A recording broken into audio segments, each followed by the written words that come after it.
Well, it's time to start our island adventure, and like all Ark stories, it begins on the beach. Hello neighbors, and this is a start to my Ark solo journey with our playthrough of the island. If you wish to join our servers, click the Discord link in the video's description. Let's get into it. As you start on the beach, you have to get the basic materials: stone, thatch, wood. Stone you can pick up around, thatch and wood you can beat trees up, and getting that pickaxe to really start gathering resources as soon as possible. Be careful, as there's still dangerous predators on the beach, and you need to be very careful. Even a pack of compies can overcome a average experienced survivor if they're not being careful. There's also raptors and also dilophosaurs and the occasional carno on the beach. But these are opportunities to get meat and hide as well. Once I get my bearings, I'm able to get a stone axe so I can actually start collecting other materials.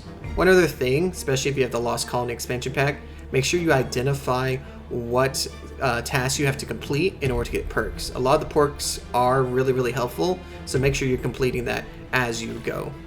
Bolas are one of the first things I craft, as they can trap raptors and a lot of other small dinos. It's really helpful in a lot of situations. You also want to get your beach hut going as soon as possible, so you can start stashing some resources and crafting all the necessary items you'll need to advance through the Ark.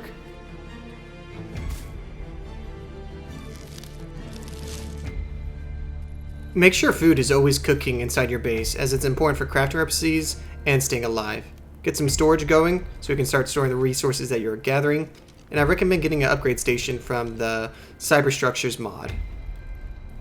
The upgrade station makes a lot of the early game weapons and tools a lot more viable, as I find it much better that you can use resources to upgrade as you go instead of waiting for RNG from drops.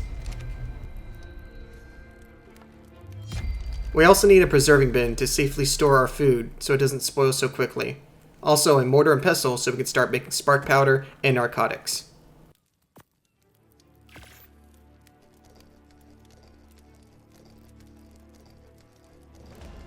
Now we need to start getting metal to start making metal tools. I recommend, if you don't have any metal nodes nearby, you can use a pickaxe on the river rocks nearby, and they give a decent amount of metal so you can finally get some metal tools.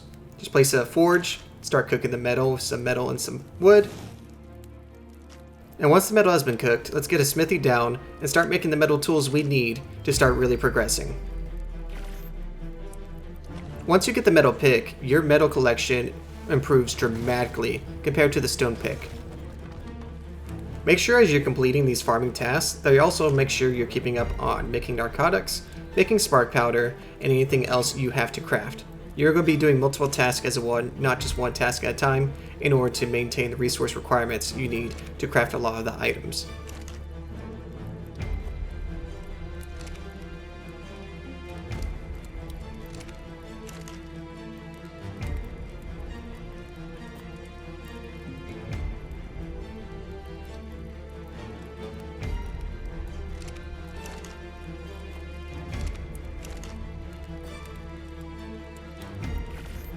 Now that we have a metal hatchet, we're going to be collecting wood and stone at a higher frequency. It's also important that we're constantly getting hide and meat, and diplocalices are very easy to kill as they do no damage. They just annoyingly push you back, but they do have a lot of health, so you do gotta be extremely patient when taking them out.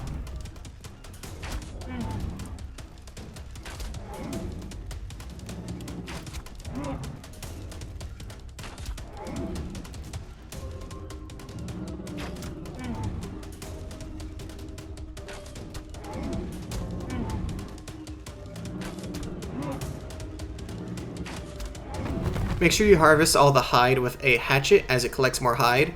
Also, diplocalices drop a trophy that's going to be used for bosses later.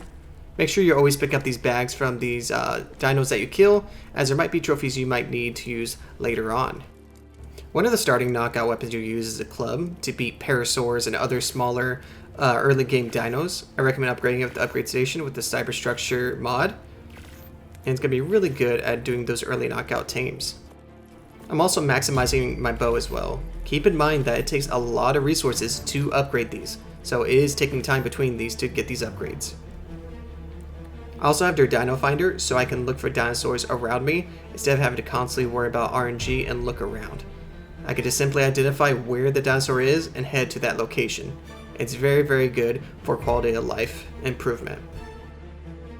I identified a group of parasaurs nearby, and I went to go tame them, as they're really good as one of your first tames. They can carry weight, decent berry collector, and just overall pretty good tame early on. Simply bola one up, and then start beating it in the head until it passes out. One thing to keep in mind, there is a baby nearby, so that is going to cause aggro on the nearby parasaurs. And also I've forgotten to put on armor before this, so I'm definitely going to take a lot of damage from this. So don't make the mistake I made.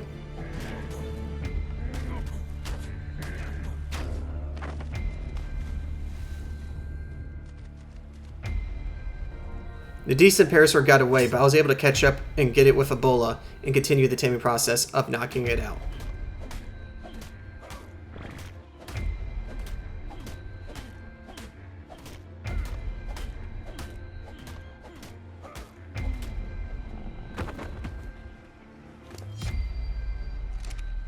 Since this is a herbivore, we can simply collect the plants around us to get berries for this tame, and it's not going to take much with our rates. With that close call of almost being killed, I learned my lesson, and as soon as I got back to base, I made some cloth armor and made sure I farmed as much resources as I could to get it to ascended quality.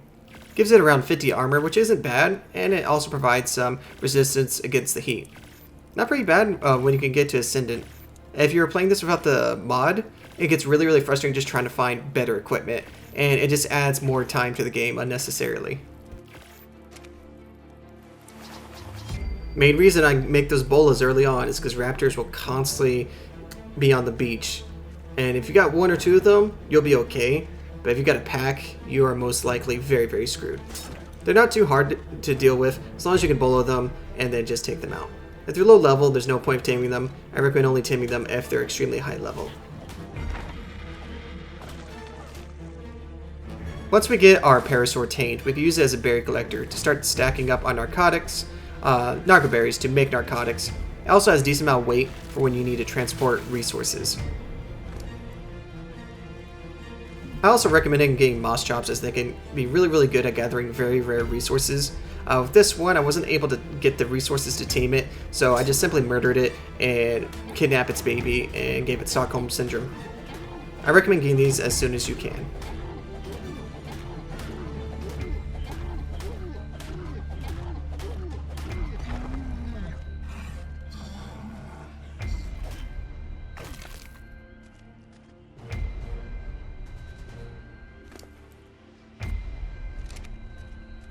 Now that you got the narco berries to make the narcotics, make sure you're taking a bunch of meat and splitting it so you can get a lot of spoiled meat to make the narcotics. There will be much more efficient ways to get spoiled meat later on, but right now that's what you're going to have to do. We're going to put the meat and the narco berries inside a mortar and pestle and start making those narcotics so we can make tranquilizer arrows to get better tames.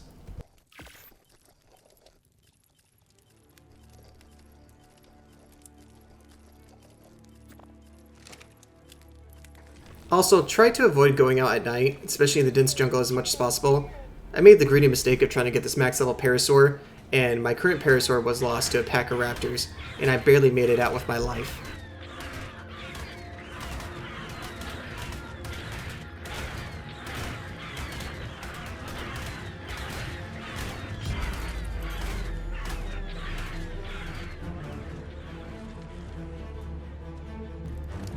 The reason I said to get the moss chop as it can improve its harvesting levels with a lot of the super rare materials. So later on this can be extremely helpful because a lot of these materials are used in advanced cooking recipes or in advanced crafting recipes. So always get a high level moss chops whenever you can. Now that we have the basis of crafting most of the stuff we need to actually build a safe shelter. I recommend skipping wood and going directly to stone as most dinosaurs cannot destroy stone. Identify where your starter base is going to be and get to building.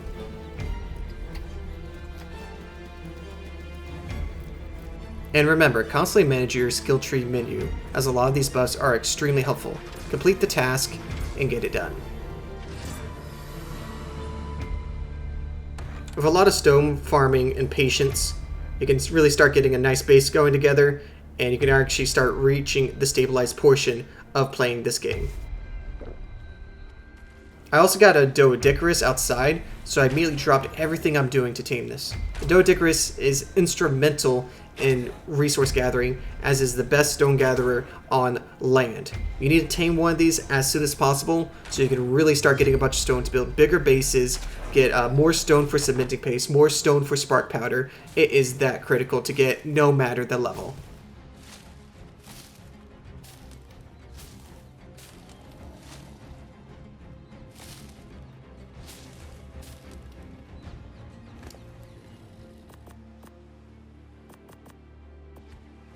We used the parasaur to move the rest of the stuff from the hut into the main base. We now have a safe and secure location to really start developing. And that's really the early game for you. The main thing is reaching that stabilization period. You have to get a stone base going, somewhere safe where you can work out of, and really start crafting and evolving yourself as a character and starting to get more and more dinosaurs. At this point, you were starting to reach the mid-game already. We got to this point so quickly because of 5x rates. The mid-game is all about efficiency, getting better dinos for certain tasks, getting stronger and faster dinos to breed, to eventually move your way forward to efficiently getting to that late game period. Make sure you're getting more and more crafting materials, higher level items. Make sure you're really developing yourself, getting your skill tree. I hope y'all really enjoyed this video. I'm going to make a lot more of these through our journey throughout the Ark Island. So I really appreciate y'all. Hit the like button, subscribe. Make sure you also join the Discord in the description, as we have 3 servers going: Island, Scorched Earth, and also for Ark Estrellas. I appreciate y'all watching, and as always, come be our neighbor.